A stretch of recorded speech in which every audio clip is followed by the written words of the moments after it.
দাদি, তোমার নাকি মেয়ের বিয়ে ঠিক হয়ে গেছে, প্যান্ডেল ট্যান্ডেল হচ্ছে, কি ব্যাপার কি গো, কবে বিয়ে?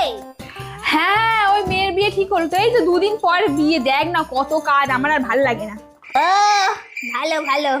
আমি একটা সমীক্ষা করছিলাম, জানো দিদি, যাদের ওই নতুন বিয়ে হয় আর আমাকে নেমন্তন্ন না করে না, তাদের ডিভোর্স হয়ে যায়। আমাদের পাড়াতেই তো 3-4টা কেস এরকম করলাম, আমাকে চেনে ইচ্ছা করে নেমন্তন্ন করলাম, ব্যাস ডিভোর্স।